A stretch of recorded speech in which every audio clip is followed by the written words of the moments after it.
Hello, আসসালামু আলাইকুম।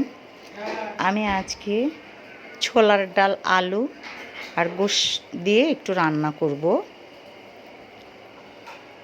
এখন আপনারা এটা গরুর গোশও দিতে পারেন, খাসিটাও দিতে পারেন, মুরগিটাও দিতে পারেন। আমি গরুর গোশটা দিয়ে করছি, আমার কাছে ভালো লাগে। সবটা দিয়েই করা যায়। গরুর গোশ দিয়ে আমি ছোলার ডাল দিয়ে একটা টমেটো কুচি দিয়ে এটাকে ভুনা করছি। এটা ভাত দিয়ে, রুটি দিয়ে, পরোটা দিয়ে, সবটা দিয়ে খেতে মজা। এখন আমি একটা কড়াই দিলাম চুলায়, দিয়ে তেল দিয়ে দিচ্ছি। এখন আমি এর ভিতরে দিব পেঁয়াজ কুচি, একটু বেশি করে দিই পেঁয়াজটা।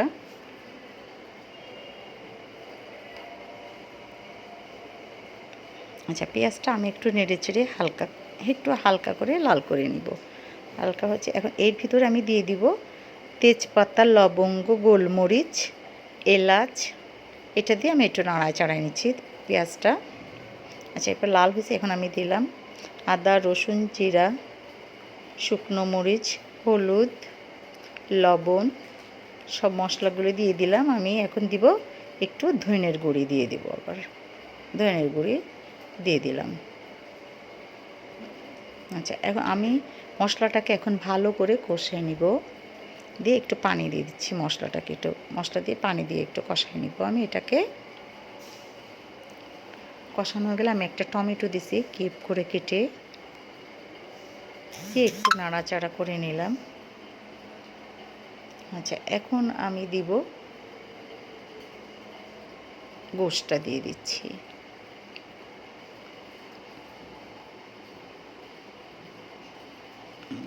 এখানে গোশটা দিয়ে আমি এর সঙ্গে একটু কষাই নিলাম।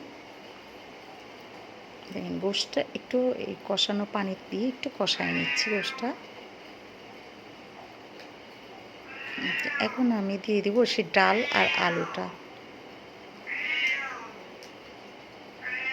এখন এটাকে আমি নেড়ে চেড়ে দিব আর কি, ভালো করে নেড়ে চেড়ে দিচ্ছি। দিয়ে আমি একটু পানি দিয়ে দিব আবার।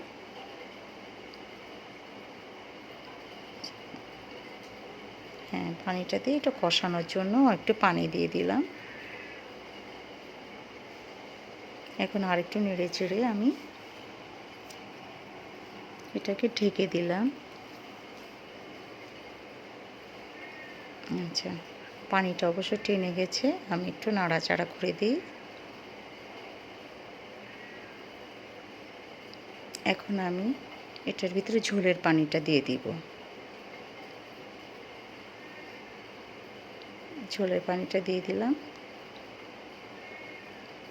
একটু নাড়াচাড়া করে আমি এখন ঢাকনি দিয়ে ঢেকে দিচ্ছি এটাকে। এখন দেখেন কালারটা আসছে কেমন, দেখছি। দেখে আমি আর কি নেড়ে চেড়ে দিব এখন।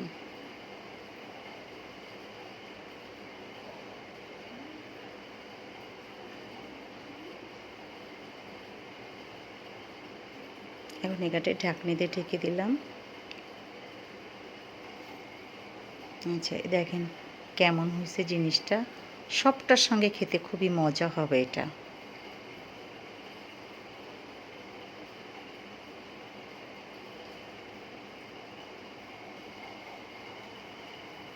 কেমন হয়েছে কমেন্ট বক্সে জানাবেন। ভালো লাগলে আপনারা শেয়ার করবেন।